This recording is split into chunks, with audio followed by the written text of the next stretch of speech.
वो तो आतंकवादी अभी प्रतीत हो रही है, उसको भाभी हम लोग नहीं बोल सकते। आरएसएस और बीजेपी वालों की भाभी होंगी। जिस परिवार ने पनाह दी है उसको सहयोगी के रूप में उसको भी देशद्रोही का मुकदमा चलना चाहिए। वो हिंदू संगठन के लोग वो देशद्रोही हैं। ये आरएसएस के जो लोग हैं ना, ये डबल गेम करके क्या कान में तेल डाल करके सो रहे थे? किस बात की सैलरी लेते हैं, किस बात की तनख्वाह? क्या पूरा पाकिस्तान इंडिया में आ जाए और आकर के हमला करके चले जाए? गृह मंत्री सोते रहेंगे? बाबा जो है सनातन धर्म के लिए भविष्य के वो आसाराम है। ये आरएसएस और भाजपा वाले उसको सूली पे चढ़ा देते। अगर इनका बस चले तो कोई भी देश के मुसलमान को सूली पे चढ़ा देंगे। ना तो वो पाकिस्तान जा पाएंगे वापसी, कितना ही पाकिस्तान उनको मांग ले, क्योंकि वो सामान्य नागरिक पाकिस्तान के लिए। क्या एजेंसियां हमारी सो रही थी? क्या गृह मंत्री भारत सरकार के सो रहे थे? आपकी बहू है कि नहीं? मेरी कुछ नहीं है, वो ISI के एजेंट। ये गृह मंत्री और भारतीय जनता पार्टियों की मिली भगत है इसके अंदर। ये साधारण काम नहीं है। मेरी न बहू है न भाभी है और न वो मेरी औलाद है। भाई मुख्यमंत्री, वैसे तो तुम बुलडोजर बाबा हो। 1.5 महीने से नोएडा के अंदर ये महिला रह रही है पाकिस्तान से आकर के। आखिरकार तुमने इसकी छानबीन क्यों नहीं की? जितने भी ISI के एजेंट पकड़े गए अभी तक इन्हीं के सरकार में, उनके संबंध RSS से और बीजेपी से क्यों होते हैं? तमाम एक वैज्ञानिक भी पकड़ा गया, वो भी संग ही निकला कि जब तक भेद खुलता। उत्तर प्रदेश के DGP रहे बाबू विक्रम सिंह, उनका अनुभव जब शुरू में बोले कि भाई देखिए इस महिला की जांच होनी चाहिए, 5 क्लास महिला पास और फराटेदार इंग्लिश बोल रही है, नाक कान पूरा खुला है। मैं आपको बता देता हूं और बता देना चाहता हूं कि बीजेपी और RSS को न देशवासियों की चिंता है, न इनको हिंदुओं से कुछ लेना देना है, न इनको मुसलमानों की चिंता है और न भारत की सीमाओं की चिंता है। आप बताइए कि पहली बार उड़ी और पठानकोट एयर बेस पे हमले होते हैं, एयरफोर्स के कैंप पे हमले होते हैं और ISI जांच करने के लिए आती है। क्या देश की तमाम इंटेलिजेंस एजेंसियां खत्म हो गई थी? आपने कहा कि भारत की सीमा जो है सुरक्षित नहीं है, लेकिन पाकिस्तान की सीमा नोएडा में सुरक्षित है। भैया मैं तो बीजेपी की उत्तर प्रदेश सरकार किसकी है? योगी की। माननीय नागरिकता मांग रही है उनसे, माननीय मुख्यमंत्री योगी आदित्यनाथ की, बुलडोजर वाले बाबा की, महान हृदय सम्राट की। यहाँ किसकी है? विश्व गुरु, जिसे इन्वेस्टर और इन्वेस्टिगेशन में अंतर नहीं पता चलता है। नहीं, अब तो ATS की निगरानी में है ना, अब तो ATS अपना काम कर रहा है। ये बताइए कि भारत की सीमाएं इतने दिन तक ATS और तमाम इंटेलिजेंस एजेंसियां, चाहे हो RA हो, IB हो, CBI हो, CID हो, तमाम तरह की हैं, NIA हो, तमाम इंटेलिजेंस एजेंसियां हैं ना। ये क्या कान में तेल डाल करके सो रहे थे? किस बात की सैलरी लेते हैं, किस बात की तनख्वाह लेते हैं? भाभी आई थी पाकिस्तान से, लोग जश्न मना रहे थे, लड्डू बांट रहे थे। अरे भाई भाभी आई थी तो RSS और बीजेपी वालों की भाभी होंगी, आपकी नहीं है। मेरी कैसे हो सकती है भैया? कोई सचिन जो यहाँ का भारत का नागरिक है। 204 नंबर रूम काठमांडू में जो बुक हुआ था, नागरिक है सचिन। अरे भारत का एक महिला आती है, भारत का तो आपकी भाभी हुई कि नहीं? मेरी भाभी कैसे हो गई भाई? आपकी भाभी है सीमा। बहू है आपकी? मेरी न बहू है न भाभी है और न वो मेरी औलाद है। आप सुन लीजिए, मैं किसी भी देशद्रोही का न सभी संबंधी हूँ न सगा हूँ। आप बताइए कि वो बेचारा इतने मुद्दत के साथ, ये कौन PUBG होता है? PUBG गेम, हाँ। उस गेम में के चक्कर में पड़ के और इस तरह से देखिए, वो गरीब आदमी था, उसको बड़ी तो खुशियाँ मनाना चाहिए ना कि अरे 100 करोड़ 5 सनातनी हो गए, आप लोगों को खुशी मनाना चाहिए। यही तो चल रहा है मीडिया में चल रहा है ना। गोदी मीडिया कुछ भी चला देगी। अभी तो माननीय प्रधानमंत्री इंडिया वर्सेस NDA में परेशान थे। इंडिया गठबंधन को वो बता रहे थे ठगों का गठबंधन है। हिंदुस्तान की जनता, भारत की जनता, इंडिया की जनता, आर्यावर्त की जनता ने क्या कहा?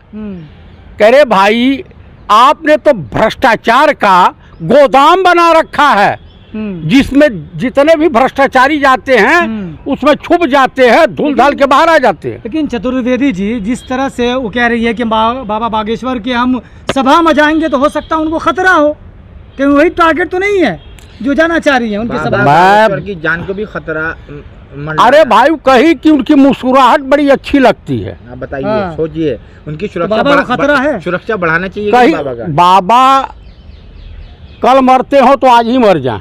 बाबा जी को उसमें बाबा जो है हाँ। सनातन धर्म के लिए भविष्य के वो आसाराम है। आप ब्राह्मण किसी को भी श्राप देंगे क्या? मैं कह रहा हूँ कि वो आसाराम है भविष्य का। है बाबा जी तो है। आप चाह रहे हैं कि सीमा जी वहाँ पहुँच जाए। हम जहाँ सीमा जी हाँ उन्हीं की पसंद है, बीजेपी वाले की हाँ। पसंद है। आप वहाँ जाना चाहती हैं वो। तो जहाँ मिले सीमा हाँ। सीमा पहले ये बताइए, सीमा आपकी बहू है कि नहीं? मेरी कुछ नहीं है, वो ISI के एजेंट है, अच्छा, खुलेआम सुन लीजिए। पाकिस्तान वाले और उससे आने वाले दिनों में बीजेपी इसी तरह का साजिश रच करके देश में दंगे फसाद करवाना सीमा चाहते को हैं। पाकिस्तान भेज देना चाहिए। काहे भेज देना चाहिए कि यहाँ की न्यायिक हिरासत में रखना चाहिए, भेजना नहीं चाहिए। इनसे पूछताछ करनी चाहिए। जो हिंदुस्तान का कानून कहता है उनकी सजा होनी चाहिए, यही जेल की काल कोठरी में सड़ा उन लोग क्या कहेंगे जो लगातार धमकियां दे रही है पाकिस्तानी तंजीम के 26/11 फिर से होगा अगर सीमा को वापस नहीं भेजा गया?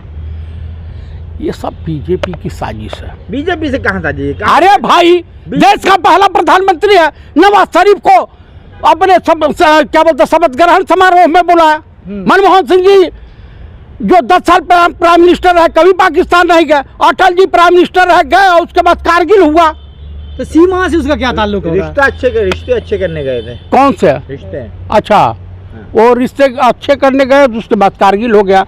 ये रिश्ते अच्छे करने गए तो पठानकोट, उरी, उसके बाद जो है। अच्छा, डर नहीं लग रहा खुल के आप इन लोगों का विरोध कर रहे हैं? अच्छा ये बताइए, सच कहना अगर बगावत है तो समझो हम भी बागी हैं। लेकिन चतुर्वेदी जी इशारा इधर क्यों कर रहे एक हैं? मिनट, ये चतुर्वेदी भी जी- बोलेंगे। चतुर्वेदी जी अगर सचिन की जगह सलीम को सीमा को ले आता तो देश में क्या होता मुसलमानों के साथ?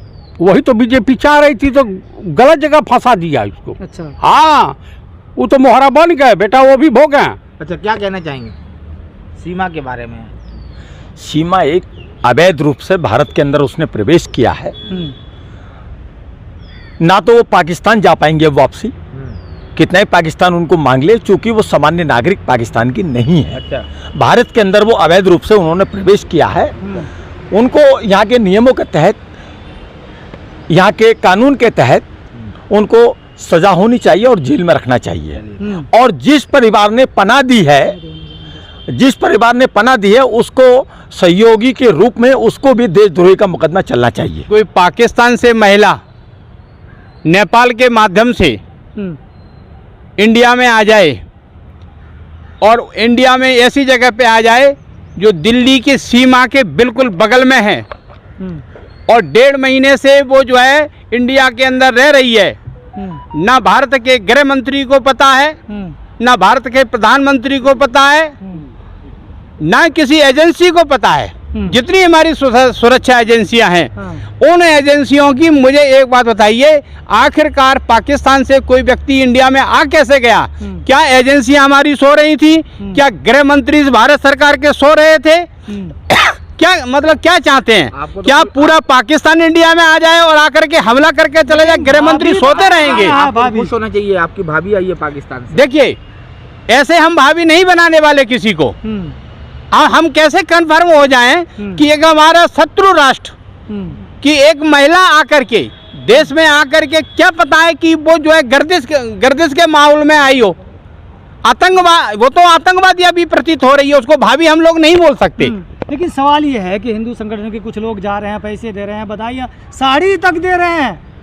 वो हिंदू संगठन के लोग वो देशद्रोही हैं। ये आरएसएस के जो लोग हैं ना, ये डबल गेम करते हैं। ये एक तरफ जो है उसको देशद्रोही भी बताएंगे, दूसरी तरफ उसकी हेल्प भी करेंगे। ये उन्हीं की देन है कि उसको सीमा भाभी घोषित कर दिया इंडिया के अंदर। का मदद हो रहा है, ये कह रहे हैं। वो तो कहती है कि ठकराइन कही है, मैं ठकुराइन, मुझे बताइए मीना हिंदुस्तान के किस राज्य के अंदर ठाकुर होते हैं जो तू ठकुराइन हो सकती है? ठकुराइन तुम नहीं हो सकती हो, ठाकुर है ही नहीं मीना तो 80 में आते हैं। लेकिन सवाल ये है, आप क्यों भड़के हुए हैं? नहीं, मैं भड़का नहीं हुआ हूँ, मैं इसलिए भड़का नहीं हूँ, मैं इस देश की सच्चाई को कह रहा हूँ, बखान कर रहा हूँ कि भैया आप मुझे बताइए देश की एजेंसियां कहाँ चली गई? गृह मंत्री ये जवाब दें कि देश की एजेंसियां तुम्हारे अंदर काम करती हैं, आखिरकार आप कैसे गृह मंत्री हैं? ये देश के सबसे ज्यादा गृह मंत्री जो है फेलियर गृह मंत्री है। मीडिया में लव स्टोरी दिखाया जा रहा है, मीडिया पहुंची हुई है, पूरा गांव मीडिया से भरा पड़ा था। नहीं, मीडिया का काम है कि सच्चाई को उजागर करना। मीडिया अपना काम कर रही है, तो उजागर नहीं किया ना, वो तो लव स्टोरी दिखा रहा है। देखिए वो लव स्टोरी, जो बिकाऊ मीडिया है, जो भड़काऊ मीडिया है, वो उसको अपने हिसाब से इंटरप्रेट कर रहे हैं।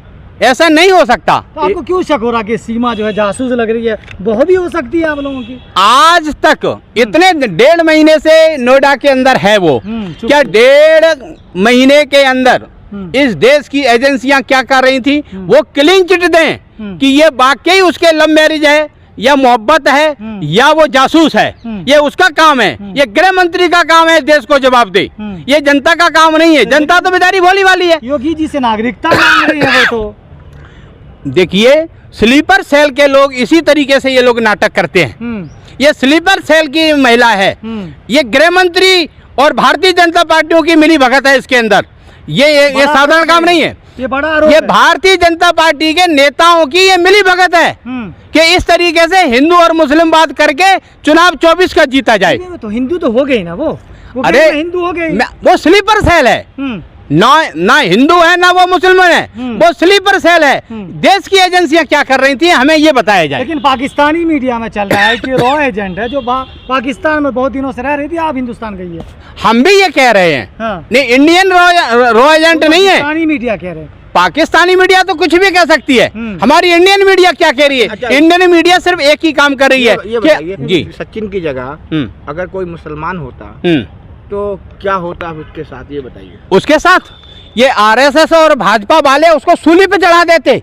अगर इनका बस चले तो कोई भी देश के मुसलमान को सूली पे चढ़ा देंगे और हिंदू मुस्लिम बात करके देश में आतंकवाद फैला देंगे। ये भाजपा और आरएसएस का काम है। जो इनामात के जो बारिश हुए वो कौन लोग हैं? सॉरी, जो इनामात के बारिश हुए, जो इनाम दिया गया, सम्मानित किया गया सीमा को आने पर, लोग खुशियां मना रहे, लड्डू बांट रहे, जश्न मना रहे कि पाकिस्तान की हमने लड़की जो है ना ले आया, पाकिस्तान की भाभी ले आया, हिंदू बना दिया। देखिए ये कुछ नहीं है, ये 2024 के चुनाव को गुमराह करने की ये इनका षड्यंत्र है आरएसएस और भाजपा वालों का। अच्छा, देश में कुछ भी हो आरएसएस वाले नहीं, जोड़ नहीं देना। मैं ये कह रहा हूँ, देखिए गृह मंत्री किसका है? भारतीय जनता पार्टी का। प्रधानमंत्री किसका है? भारतीय जनता पार्टी का। मुख्यमंत्री किसका है? भारतीय जनता पार्टी का। अरे भाई मुख्यमंत्री वैसे तो तुम बिल्डोजर बाबा हो। 1.5 महीने से नोएडा के अंदर ये महिला रह रही है पाकिस्तान से आकर के, आखिरकार तुमने इसकी छानबीन क्यों नहीं की? लेकिन सवाल ये है कि वो कह रहे कि मैंने हिंदू धर्म अपना लिया। अरे मैं कह देता हूँ कि मैं यहूदी बन गया तो क्या बन गया? मेरे कहने से नहीं काम चलेगा। मुझे बताइए, ये चाहते ही हैं इस तरीके से माहौल पैदा हो देश के अंदर। चुम्मा चाटी ऑन स्क्रीन हो रहा, सिंदूर लग रहे हैं, क्या बात कर रहे हैं? एक महिला अपनी इज्जत के साथ खिलवाड़ करेगी? ये भारतीय जनता पार्टी का षड्यंत्र है, आरएसएस का षड्यंत्र है कि किसी भी तरीके से उसको हिंदू प्रमोटेड करो, हिंदू मुसलमानवाद किसी तरीके से फैल जाए। लेकिन प्रोफेसर साहब सवाल ये है कि आरएसएस और भाजपा क्यों चाहिए कि भारत में हमला हो पाकिस्तान के द्वारा? नहीं क्यों चाहेंगे? ये समझे नहीं, ये तो चुनाव जीतने का षड्यंत्र है इनका, इसीलिए करवा सकते हैं, ये कुछ भी कर सकते हैं।